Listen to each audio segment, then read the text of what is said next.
You know that moment when your entire world crumbles in front of your eyes? When everything you thought you knew about the person you love turns out to be a lie? Well, let me tell you about the day I discovered my fiancée Sarah had chartered a private jet for another man. I'm Michael, and I thought I had it all figured out. 28 years old, working in marketing at a decent firm, and engaged to the most beautiful woman I'd ever laid eyes on. Sarah Williams, stunning, sophisticated, from one of the wealthiest families in town. Her father, Mr. Williams, owned half the commercial real estate in our city. I always wondered what she saw in a regular guy like me. That Tuesday morning started like any other. I was sitting in my tiny apartment, scrolling through my phone while having coffee, when I saw it, a social media post from Sarah's best friend Jessica. She'd tagged Sarah in a story about living your best life on private jets. There was Sarah, laughing, champagne glass in hand, sitting next to a man I'd never seen before. My heart stopped. The man had his arm around her waist, and Sarah looked happy, genuinely happy in a way I hadn't seen in months. I screenshot the image with shaking hands and stared at it for what felt like hours. I called Sarah immediately. "Hey babe, where are you?" "Oh, I'm just at a work conference in Miami," she said, her voice casual and sweet. "Missing you so much, Michael." A work conference, on a private jet, with a stranger's arm around her waist, but this was just the beginning. Let me tell you about my family, because you need to understand where I come from to really get why this whole situation hit me so hard. We're not wealthy like the Williams family. We're the kind of people who work hard for everything we have. My mother, Mrs. Johnson, is 55 and has been cleaning office buildings for 20 years to help pay for my younger sister Emily's college tuition. Emily is 24, sweet as pie, and studying to be a teacher. She believes in fairy tales and happy endings, always telling me how lucky I am to have found Sarah. Then there's my older brother David, 30 years old, charming as hell, and the kind of guy who could sell ice to an Eskimo. David always had this way with women that I envied. Where I was steady and reliable, David was exciting and unpredictable. He worked in real estate development, making connections all over the city. Growing up, David was always the favorite, not that Mom would ever admit it, but I could see it in her eyes. When David walked into a room, people noticed. When I walked in, people were polite. That's just how it was. "You worry too much, little brother," David would always tell me. "Life's about taking risks, not playing it safe." I thought I'd proven him wrong when Sarah said yes to my proposal 6 months ago. Here I was, the steady, reliable brother, landing the girl of everyone's dreams. David had been genuinely happy for me, or so I thought. "Sarah Williams, huh?" he'd said when I told him about the engagement. "That's quite a catch, Michael. Her family's got serious money." At the time, I thought he was just being supportive. Now, thinking back to that conversation, I wondered if there was something else in his voice, something I'd missed. Little did Michael know what was coming. Sarah Williams was everything I thought I wanted in a partner, 26 years old, with this way of moving through the world like she owned it, which, considering her family's wealth, she kind of did. Long blonde hair that always looked perfect, even after a workout. Blue eyes that could make you forget your own name when she looked at you. We met at a corporate networking event downtown. I was there representing my marketing firm, nursing a cheap beer and trying to work up the courage to talk to potential clients. She was there in a designer dress that probably cost more than my monthly rent, effortlessly charming everyone around her.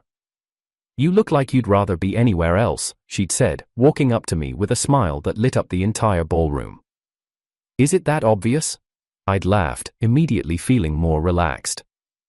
That's how it started. 3 years of what I thought was the perfect relationship, Sarah introducing me to her world of charity galas, expensive restaurants, and weekend trips to her family's vacation homes. Me introducing her to my world of Sunday dinners with Mom, helping Emily with her homework, and movie nights on my old couch. Her father, Mr. Williams, was this imposing figure in expensive suits who spoke in numbers and deals. He was polite to me, but I always felt like I was being evaluated, like I was a temporary investment that might not pay off. "Michael seems nice, sweetheart," I'd overheard him tell Sarah once, "but are you sure he can provide the lifestyle you're accustomed to?" Sarah had laughed it off. "Daddy, money isn't everything. Michael loves me for who I am, not what I have." But now, staring at that photo of her on the private jet with another man, I wondered if I'd been naive. If maybe Mr. Williams had been right to question whether I belonged in their world. Sarah had been different lately, more distant, more critical of little things, my apartment, my car, the restaurants I could afford. "It's fine, Michael," she'd say when I suggested we go somewhere I could actually pay for. "It's fine," in that tone that meant it really wasn't fine at all, but Sarah had a secret. The weekend after I saw that photo, I went to Mom's house for our usual Sunday dinner. Emily was there, books spread across the kitchen table, working on lesson plans for her student teaching assignment. Mom was in the kitchen, making her famous pot roast that filled the whole house with the smell of home. "Where's Sarah?" Emily asked, looking up from her papers. "She usually comes to Sunday dinner." "She's still at that work conference," I said, trying to keep my voice normal. Mom shot me a look. After 28 years, she could read me like a book. "Everything okay, honey?" Before I could answer, David walked in. He had this energy about him, like he'd just closed a big deal or won the lottery. "Sorry I'm late, family meeting in progress?" "Just asking Michael about Sarah," Emily said. "She's been working so much lately." David grabbed a beer from the fridge and sat down across from me. "The Williams family keeps their daughter busy, that's for sure. Big business, lots of connections to maintain." There was something in the way he said it that made me look at him more carefully. "What do you mean?" "Nothing, just, you know how these wealthy families operate. Image is everything, appearances matter." David took a long drink of his beer. "Must be tough sometimes, trying to fit into that world." "David," Mom said sharply, "Michael and Sarah are very happy." "Of course they are," David said quickly. "I'm just saying, it's not easy being the outsider looking in, right, Michael?" I wanted to defend my relationship, to tell him that Sarah loved me for who I was, but the words stuck in my throat, because lately, I wasn't so sure that was true. Emily, sweet Emily, tried to lighten the mood. "I think it's romantic, like a fairy tale, the regular guy winning the heart of the princess." "Life isn't a fairy tale, Em," David said, but not unkindly. "Sometimes a princess has other priorities." The way he said it made my blood run cold, like he knew something I didn't. Then David entered the picture. 3 days later, Sarah came back from her conference. She looked radiant, like she'd had the best week of her life. Her skin was glowing, her eyes bright, and she had this energy about her that I hadn't seen in months. "I missed you so much," she said, kissing me at the airport, but even as she said it, I noticed she was checking her phone. "How was the conference?" I asked as we drove back to her place. "Oh, you know, boring work stuff, lots of meetings, networking events, nothing exciting." She was looking out the window, not at me. We went to dinner that night at one of her favorite upscale restaurants, the kind of place where I always felt underdressed even in my best shirt. Sarah seemed distracted, constantly checking her phone. "Expecting an important call?" I asked. "Just work stuff, you know how it is." She put the phone face down on the table, but I could see the screen lighting up with notifications. "Sarah, can I ask you something?" "Of course, babe." "Jessica posted some photos from Miami. You looked like you were having fun." For just a second, her composure slipped. Her eyes went wide and I saw something that looked like panic flash across her face. But then she recovered quickly. "Oh, those, yeah, Jessica's so silly with social media. She makes everything look more glamorous than it really is. We just had drinks with some colleagues after one of the sessions." "Who was the guy in the photo with you?" "Which guy?" she asked, too quickly. "The one with his arm around you." Sarah laughed, but it sounded forced. "Michael, you're being silly. There were lots of people there. I can't remember everyone I took photos with." But I could see it in her eyes. She remembered him perfectly. That night, as Sarah slept beside me in her king-sized bed in her family's mansion, I lay awake staring at the ceiling. Everything felt different. The way she touched me, the way she looked at me, even the way she said my name, like she was going through the motions. I pulled out my phone and looked at Jessica's social media again. I scrolled through her stories more carefully this time. There were more photos, more glimpses of Sarah's work conference, Sarah at an expensive restaurant, Sarah on a yacht, Sarah laughing with the same man from the jet photo, looking at him the way she used to look at me. This changed everything between them. Over the next few weeks, Sarah's behavior became more and more strange. She was working late constantly, taking mysterious phone calls in the other room, and seemed almost relieved when I couldn't make it to events with her. "It's probably better if you don't come to the charity gala," she said one Thursday evening. It's going to be mostly boring business talk, you'd hate it. The old me would have agreed, grateful to avoid another evening of trying to make small talk with people who saw me as Sarah's temporary hobby. But something had changed in me since that photo. I was starting to pay attention. "I don't mind," I said. "I like supporting the causes you care about." "Really, Michael, it's fine. I'll just go with Jessica. Girls' night, you know?" But when I drove past the hotel where the gala was being held, I saw Sarah stepping out of a Tesla Model S, not Jessica's car. And she wasn't alone. The same man from the Miami photos was holding her hand as they walked into the hotel. I sat in my car for an hour, watching the entrance, my heart pounding so hard I thought it might explode. When they came out, they were laughing, his arm around her waist, he kissed her forehead, and she looked up at him like he hung the moon. That's when I knew for certain, my fiancé was having an affair. I followed them at a distance, which I know sounds crazy, but I had to know the truth. They went to an expensive wine bar downtown, the kind of place Sarah always said was too intimate when I suggested it. Through the window, I watched them share dessert, her hand covering his on the table. My phone buzzed, a text from Sarah. "Gala was boring, heading home early, love you. Love you." The words felt like a knife in my chest. I drove home to my apartment and did something I'd never done before in our 3 years together. I started looking for evidence, not because I wanted to find it, but because I needed to know how deep this betrayal went.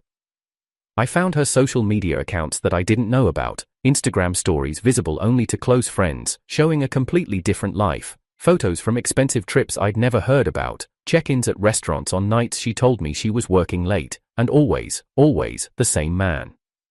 His name was Marcus Chen, real estate developer, like my brother David.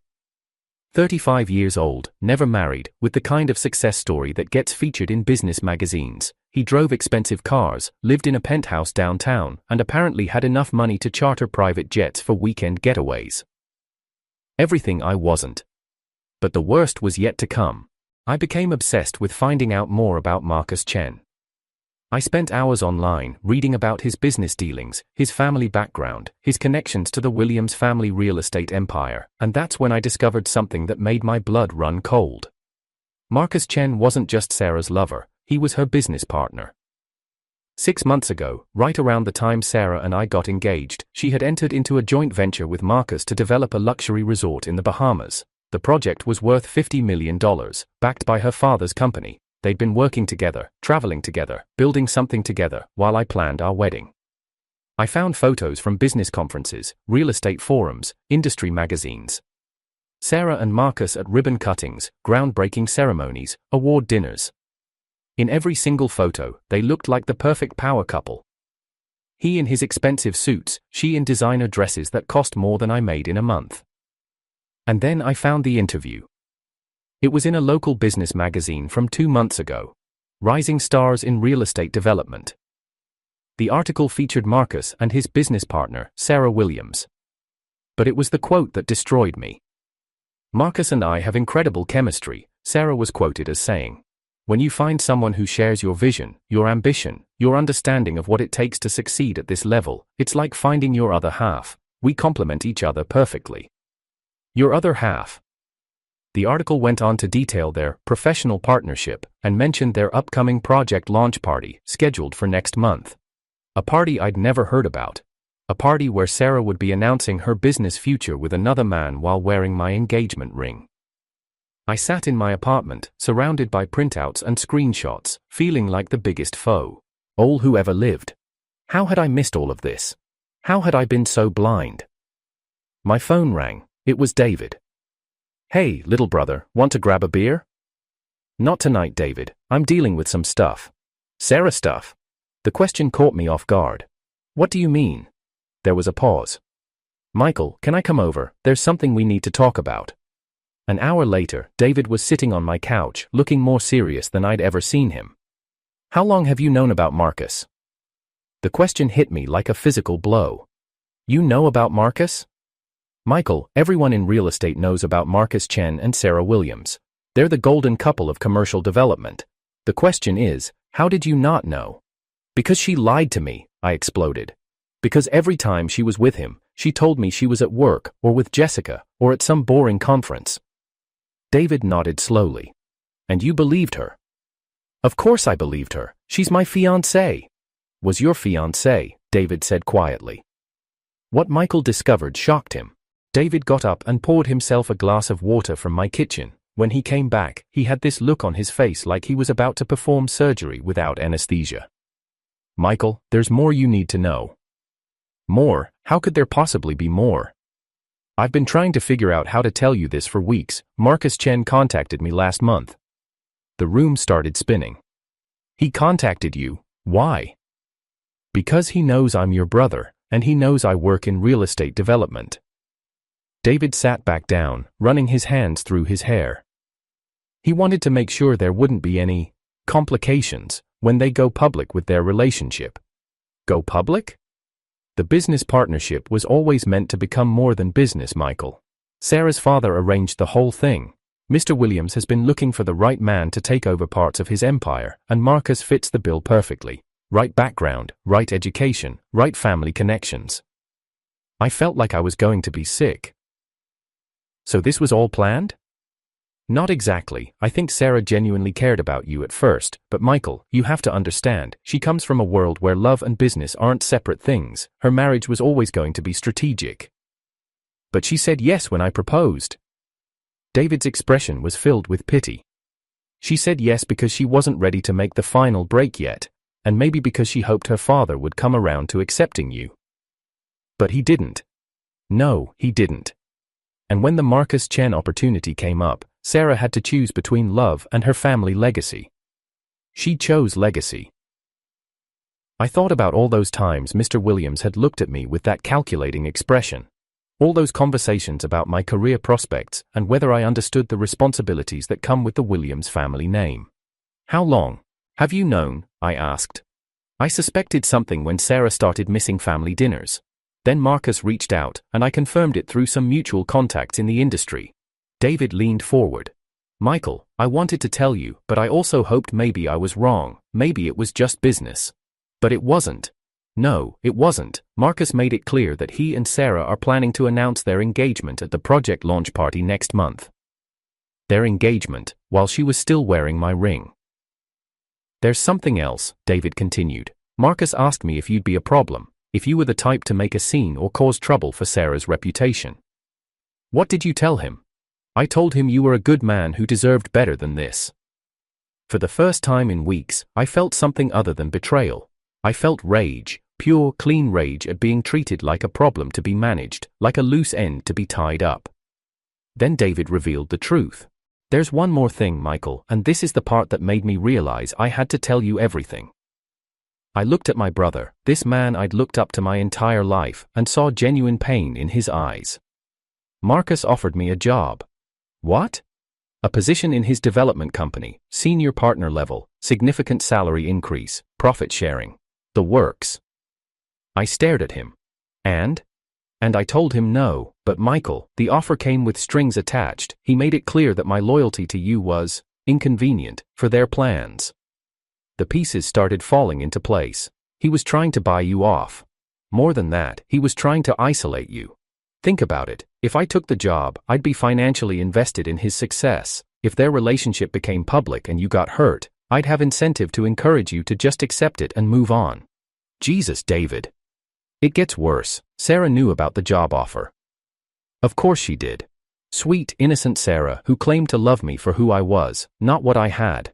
She'd been actively working to turn my own brother against me. She called me 3 days ago, David continued, wanted to know if I'd reconsidered Marcus's offer, said it would be better for everyone, including you, if there was a smooth transition. A smooth transition. Her words exactly. She's planning to break up with you right after the project launch party. Give you some story about growing apart, needing space, realizing you want different things. Then, after a respectful period, she and Marcus will go public. I laughed, actually laughed out loud. A respectful period. She's got it all planned out, Michael, the breakup speech, the timeline, even how to handle it if you cause problems. Marcus has apparently dealt with situations like this before. Situations like this, I was a situation to be managed. But here's what really got to me, David said. When Sarah called, she asked me to help convince you that the breakup was for the best. She wanted me to tell you that you'd be happier with someone more suited to your lifestyle. More suited to my lifestyle. Translation: poorer. She actually said that?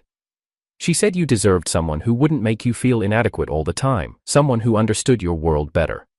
The manipulation was breathtaking. Even in planning to destroy me, Sarah was positioning herself as the victim, the noble rich girl setting the poor boy free for his own good. Michael couldn't believe what he heard. After David left, I sat alone in my apartment for hours, processing everything I'd learned. Sarah wasn't just cheating on me, she was orchestrating an elaborate exit strategy that would protect her reputation, while making me look like the grateful ex-boyfriend who understood why she needed someone better. But I wasn't going to give her that satisfaction. The next morning, I called in sick to work and drove to Sarah's family mansion.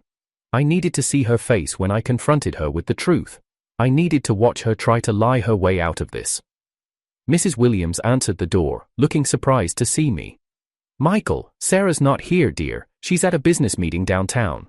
"A business meeting with Marcus Chen?" Mrs. Williams's expression changed. The polite smile faltered, replaced by something that looked almost like guilt. Well, yes, I believe Mr. Chen is involved in her current project." "Her current project," I repeated. "Is that what we're calling it? Michael, perhaps you should speak with Sarah directly about her work commitments." "Oh, I plan to. Do you know when she'll be back?" Mrs. Williams looked uncomfortable. She mentioned she might be late tonight. Another working dinner. Another working dinner, another night of her lying to my face while she was out with her real boyfriend. "Thank you, Mrs. Williams. Please tell Sarah I stopped by." Instead of waiting around, I decided to take control of the situation for once in my life.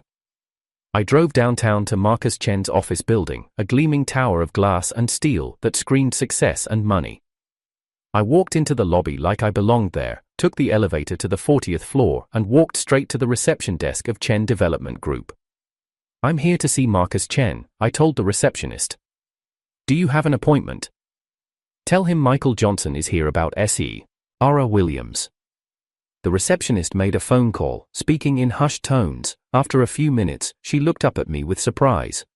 "Mr. Chen will see you now?" Marcus Chen's office was everything I'd expected. Floor-to-ceiling windows overlooking the city, expensive furniture, awards and photos covering the walls. And there, prominently displayed on his desk, was a photo of him and Sarah at some business function, looking every inch the power couple. "Michael Johnson," Marcus said, standing up from behind his desk. He was tall, well-dressed, and had the kind of confident handshake that said he was used to winning. "I've heard a lot about you." "I'm sure you have. Please, sit down. Can I offer you something to drink?" "I'm fine, thanks. I just wanted to meet the man who's been sleeping with my fiancée." Marcus's expression didn't change. No shock, no denial, no fake surprise. Just a slight nod, like I'd confirmed something he already knew. "Sarah told me you were direct," he said, sitting back down. "I respect that." Everything Michael believed was a lie. "So we're not going to pretend this is about business?" I asked. Marcus smiled, and I could see why Sarah was attracted to him. He had this confidence that came from never having to worry about money, never having to prove himself to anyone. "Michael, everything in life is about business, even love." "Is that what you tell yourself?" "It's what I know to be true. Sarah and I have something real, but it's also something that makes sense. We're building an empire together. We share the same goals, the same vision, the same understanding of what it takes to succeed at this level. And I don't. You don't." He said it so matter-of-factly, like he was commenting on the weather. "That doesn't make you a bad person, Michael. It just makes you wrong for Sarah." I looked around his office, at all the evidence of his success, and felt something shift inside me. "So this has been going on for how long?" "Since we started working together 8 months ago. But Michael, you need to understand, Sarah didn't plan for this to happen. She tried to make it work with you." "How noble of her. She's genuinely conflicted about this situation. She cares about you. She has a funny way of showing it." Marcus leaned forward. "She's trying to handle this in a way that doesn't hurt you more than necessary. The project launch party next month was going to be her last public appearance with you. After that, she was going to suggest a break. Give you time to adjust to the idea. A break? A gentle transition. She didn't want to humiliate you." I almost laughed at the irony. She didn't want to humiliate me, so she was planning to lie to me for another month while she continued her affair, then dump me with some story about needing space. And my brother's job offer? Marcus's expression hardened slightly. Your brother turned down a very generous opportunity. That was his chide. Ois. You tried to buy him off. I tried to offer him a career advancement. The fact that it would have made this situation easier for everyone involved was a bonus. This situation, you mean your affair with my fiancée? I mean Sarah's transition from a relationship that isn't working to one that is. The casual way he talked about destroying my life was almost impressive, like he was discussing a hostile corporate takeover rather than stealing another man's fiancée. So what happens now? I asked. Now you have a choice, Michael. You can make this difficult for everyone, especially Sarah, or you can handle it like the good man I've heard you are. And if I choose to make it difficult? Marcus's smile turned cold. Then you'll discover that fighting people with resources rarely ends well for people without them. It wasn't exactly a threat, but it wasn't not a threat either. Is that how you see this? People with resources versus people without them? That's how I see life, Michael, and the sooner you accept that, the easier this will be for you. Michael had to choose. I left Marcus Chen's office feeling something I'd never felt before. Not just anger or betrayal, but a kind of crystal clear understanding of exactly who I was dealing with. These people, Sarah, Marcus, even Mr. Williams, they lived in a world where other people's feelings were just obstacles to be managed. But I wasn't going to be managed anymore. I drove straight to Sarah's apartment. She was home, which surprised me. Usually, she would have been working late, or having dinner with Jessica, or some other lie to cover up her time with Marcus. Michael, she said when she opened the door, and for a split second, I saw genuine fear in her eyes. What are you doing here? I thought you were working late tonight. I went to see Marcus Chen today. The color drained from her face. She stood in the doorway for a moment, like she was calculating her options, then stepped aside to let me in. Michael, I can explain, can you? Because I'm really curious what explanation you have for chartering a private jet with your boyfriend while telling me you were at a work conference. Sarah closed the door and leaned against it. When she looked at me, there was something different in her expression. The mask was finally coming off. How long have you known? She asked quietly. Long enough. The question is, how long has this been going on? She walked to the window and looked out at the city lights. 8 months. Since you got the development deal. Since I met someone who understood my world. Your world, I repeated. You mean the world where other people's feelings don't matter as long as you get what you want? She turned around, and for the first time in months, she looked like the real Sarah, not the perfect girlfriend, not the polished businesswoman, but the person underneath all of that. Michael, you don't understand the pressure I've been under. My affairs. Either, the business, the expectations. Marcus gets it. He gets what it's like to have everyone watching your every move, waiting for you to prove yourself. So you decided to prove yourself by lying to me for 8 months? I was trying to figure out how to handle this without hurting you. By planning to dump me after your project launch party, by trying to bribe my brother, by making me look like the understanding ex-boyfriend who knew I wasn't good enough for you? Sarah's mouth fell open. Marcus told you about the job offer? David told me. He turned it down, by the way. Apparently some people still have integrity. She looked stung by that. Michael, this isn't about integrity. This is about reality. You and I, we want different things. No, Sarah, you want different things. You want someone who can match your family's wealth, someone who looks good at business functions, someone who won't embarrass you in front of your father's friends. That's not fair. Isn't it? When was the last time you introduced me to someone new without that apologetic tone in your voice? When was the last time you suggested we go somewhere that I could actually afford? When was the last time you looked at me the way you look at Marcus in all those photos? She couldn't answer, and that was answer enough. The thing is, Sarah, I would have understood if you'd just been honest with me. If you'd said you'd fallen for someone else, if you'd said this wasn't working, I would have been hurt, but I would have respected your honesty. Michael, but instead, you lied to me every single day. You let me plan our wedding while you planned your future with another man. You made me feel crazy for noticing that something was wrong. Tears were streaming down her face now. I didn't know how to tell you. So you weren't going to tell me. You were just going to let me figure it out when you announced your engagement to Marcus. We're not engaged. Yet. She looked away, which was confirmation enough. What happened next changed everything. I reached into my pocket and pulled out something I'd been carrying around for 3 years. The receipt from the jewelry store where I bought Sarah's engagement ring. I'd kept it because the ring had been insured, and I was nothing if not responsible with important documents. This ring cost me 4 months' salary, I said, holding up the receipt. I saved for a year to buy it. I wanted to give you something beautiful, something worthy of how I felt about you. Sarah looked at the receipt, then at the ring on her finger. Marcus's ring is going to cost more, isn't it? She didn't answer, but she didn't need to. I want you to keep this ring, Sarah. She looked surprised. What? Keep it. When you're wearing Marcus's ring, when you're living in your perfect penthouse, when you're building your empire together, I want you to remember that someone once loved you enough to spend 4 months' salary on a ring, someone who would have given you everything he had, even though it wasn't much. Michael, please don't.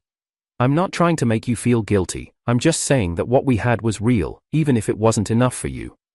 I walked toward the door, then stopped and turned back. Oh, and Sarah, the next time you want to manage someone's feelings, the next time you want to orchestrate someone's heartbreak to protect your own image, maybe don't underestimate them, maybe don't assume they'll just quietly disappear to make your life easier. What do you mean? I smiled, and for the first time in months, I felt like myself again. I mean, I'm not going to be your understanding ex-boyfriend, I'm not going to tell people what a wonderful person you are and how we just grew apart. I'm going to tell them the truth. Michael, you can't. I can, and I will. See, that's the difference between your world and mine. In my world, we believe in consequences. I opened the door and walked out, leaving her standing there with tears on her face and my ring on her finger. But the story wasn't over yet. 3 weeks later, I got a phone call that changed everything. It was David. Michael, you need to turn on Channel 7 News, right now. I turned on the TV just in time to see a reporter standing outside the downtown courthouse. Behind her, I could see Marcus Chen being led away in handcuffs. Marcus Chen, prominent real estate developer, has been arrested on charges of fraud and money laundering. The investigation, which has been ongoing for 6 months, revealed that Chen had been using his development projects to hide illegal financial transactions. 6 months. The investigation had been going on for 6 months, which meant it started right around the time Sarah entered into business partnership with Marcus. My phone rang. It was Sarah. Michael, I need to see you, please. I made a terrible mistake. But some mistakes can't be undone, some choices can't be taken back, and sometimes, the universe has a sense of humor. I'm sorry, Sarah, I said into the phone, but I'm not available for managing your feelings anymore. And then I hung up and started laughing. You see, dear viewers, life has a way of teaching us all exactly what we're worth. Sarah learned that her perfect businessman was a criminal. Marcus learned that all his resources couldn't protect him from the law, and I learned that sometimes the best thing that can happen to you is getting exactly what you think you don't want. Because 3 months later, I met Emily's teaching colleague, a wonderful woman named Lisa who thinks my little apartment is cozy, who insists on splitting the bill at restaurants, and who looks at me like I hung the moon. And Sarah? Well, Sarah learned that when you choose empire over love, sometimes you end up with neither.